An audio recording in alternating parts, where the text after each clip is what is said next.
For over a century, the remnants of humanity had lived in a bunker, a sprawling underground facility designed to shield them from the horrors of the nuclear war that had obliterated the surface. The bunker was a world unto itself, a labyrinth of concrete walls, artificial lights, and recycled air. Life within it was meticulously organized, each day a repetition of the last. The survivors, now several generations removed from those who had first entered the bunker, knew nothing of the world above except for what they had learned from the faded books and grainy videos. The elders spoke of a time when the sky was blue, the air was fresh, and the earth was green, but these were mere stories to the younger inhabitants, who had never seen the sunlight or felt a breeze. In the bunker, the days were marked by routine and survival. Each person had a role to play, maintaining the power generators, tending to the gardens, and ensuring the filtration systems kept the air breathable.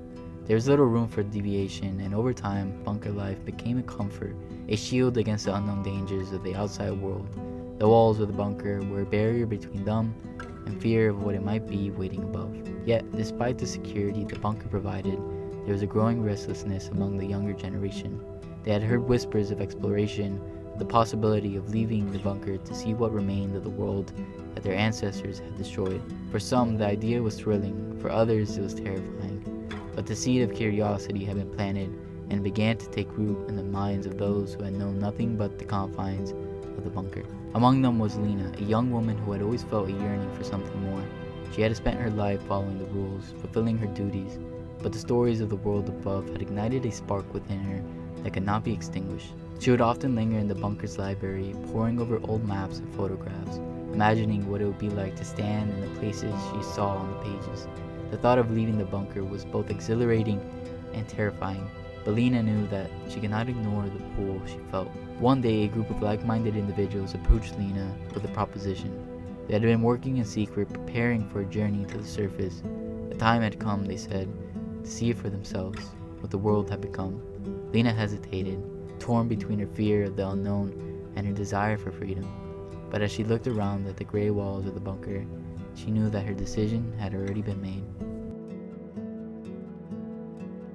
The group of explorers led by a woman named Elias gathered a small, dimly lit room in the bunker. Elias was one of the few who had been trained in the old ways, taught by the elders about the dangers that had once existed on the surface: radiation, toxic air, and the remnants of war. She had been preparing for this moment for years, collecting gear, studying maps, and gathering information from the scarce resources available in the bunker. Now, with the support of a few brave souls, she was ready to lead the first expedition to the world above in over a century. Lena's heart raced as she listened to Elias outline the plan. They would leave at dawn equipped with protective gear, oxygen tanks, and limited supplies. Their goal was simple: to reach the surface, access the environment, and return with information that would determine whether it was safe for others to follow. The risks were immense, but the potential rewards, fresh air, open spaces, and the possibility of a life were too great to ignore. As the group prepared for the journey, the atmosphere in the bunker became changed with a mix of excitement and anxiety. The elders, who had long warned against venturing out, watched with solemn eyes as the younger generation made their final preparations. They understood the drive to explore, but they also knew the world above was not the same as they had once left behind. Many feared what the explorers might find, or worse, what might find them. The night before the departure, Lena found herself unable to sleep. She wandered through the bunker's empty corridors, her thoughts consumed by what lay ahead. The familiar hum of the generators and the sterile scent of the air was all she had ever known, and the thought of leaving it behind filled her with both dread and anticipation. She paused in front of a window that looked out onto a sealed concrete wall, imagining what it would be like to see the sky and to feel the sun on her face. She knew that there was no turning back. Tomorrow, her life would change forever. As dawn approached, the group gathered at the airlock that separated the bunker from the unknown world above. The tension was palpable as they donned their suits and checked their equipment one last time. Lena's hands trembled as she fastened her helmet, her heart pounding in her chest. The airlock hissed as it slowly opened, revealing a dark, narrow tunnel that led to the surface. With a final nod from Elias, the group stepped into the tunnel, leaving the safety of their bunker behind. The journey was slow and silent, each step bringing them closer to the surface and the unknown. The weight of their decision hung heavy in the air, but there was no turning back now. They had chosen to venture out, and whatever awaited them on the other side, they would face it together. The climb to the surface was long and arduous, the tunnel winding upward through the layers of earth and rock. The only sounds were the echoes of the footsteps and the steady rhythm of their breathing. Lena's mind raced with questions as they ascended. What would they find when they emerged? Would the air be toxic, the land barren and uninhabitable, or had the world begun to heal in their absence? Finally, after what felt like hours, the group reached the end of the tunnel. A heavy, rusted door blocked their path, the last barrier between them and the surface. Elias approached the door with a mix of trepidation and determination. She paused for a moment, glancing back at the group before placing her hand on the wheel and turning it. The door groaned in protest, but slowly it began to open. A blinding light flooded the tunnel, and Lena instinctively raised her hand to shield her eyes. She had seen images of sunlight in books, but nothing could have prepared her for the real thing. As her eyes adjusted, she took her first step onto the surface, her breath catching in her throat at the sight before her. They had emerged in what was once the heart of Seattle, but the city they found was not the one their ancestors had known. The skyline, once dominated by towering skyscrapers, was now a jagged silhouette against the sky, with many of the buildings crumbled or partially collapsed.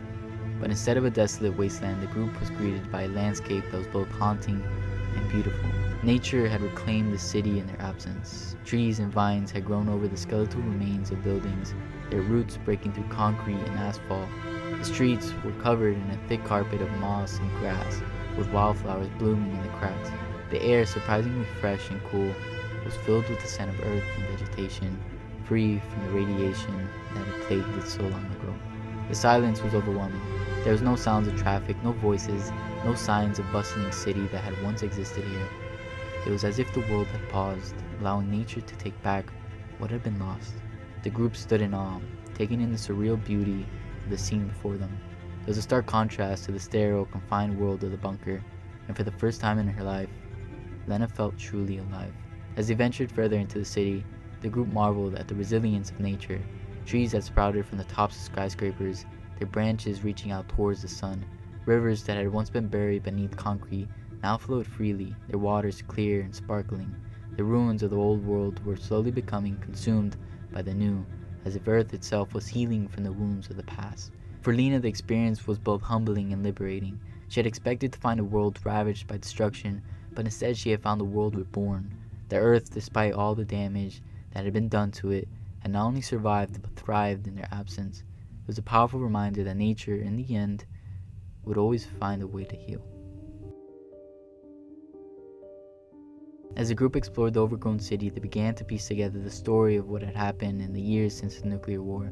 The ruins of buildings, now overgrown by vegetation, were filled with remnants of the past. Rusted cars, faded signs, and shattered windows that had housed bustling businesses. It was clear that life had once thrived here, but the evidence of its abrupt end was everywhere. Elias led the group to what had been once a library, its entrance partially blocked by fallen debris.